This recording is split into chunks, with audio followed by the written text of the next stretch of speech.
strength of our nation, the hope for a cleaner tomorrow, and the promise of a brighter future grow here in the hands and soil of today's farmers.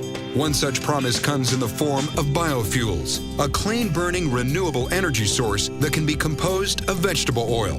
Biodiesel is made, in the instance here, we take soybean oil.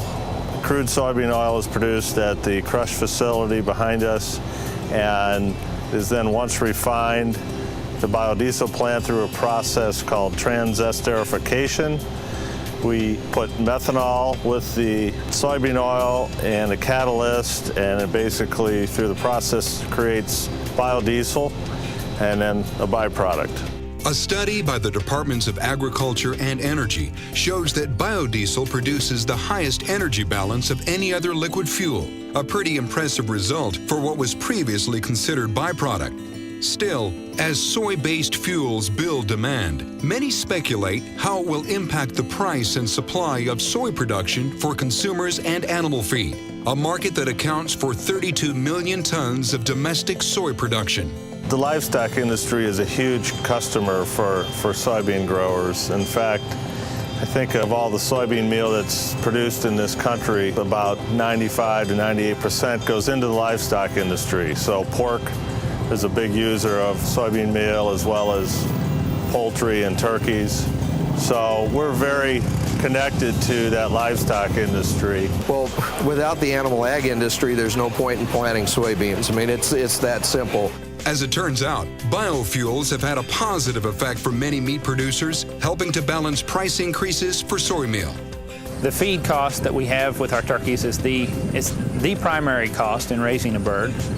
Several years ago already, the feed cost was 60% of raising the bird, and since then, feed costs have gone up significantly. I don't know if they've doubled, but probably so. So if we didn't have the access of the soybean meal, I'm sure they would have to travel further to find other sources of protein, which would be detrimental to raising turkey in this area. Well, animal ag and biodiesel have got a real synergy, because the more biodiesel we make, the more meal we make. And the bigger that pile of meal is, the less expensive it's going to be.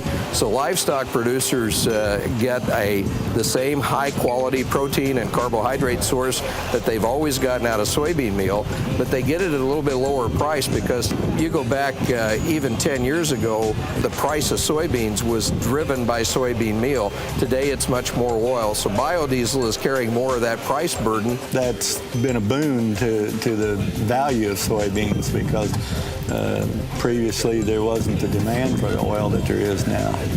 Advances continue to be made thanks to organizations like the Soybean Checkoff, which has funded research to improve the available energy from soybean meal for livestock diets and create more environmentally sound soy production. The biggest concern we have today for the livestock industry and the poultry industry is the high input costs, the high feed costs. And we don't expect those to go away soon. So improved amino acid efficiency, improved energetic efficiency are two very critical issues. Any kinds of new technology within the soybean industry that would allow us to improve the energetic efficiency of our animals, or to improve the overall protein amino acid efficiency, would be something that would be extremely important to the livestock and poultry industry. When it comes to America's food, feed, and fuel, we don't have to choose. Our resources are more abundant than ever thanks to the tools and practices of today's livestock, poultry, and soybean farmers.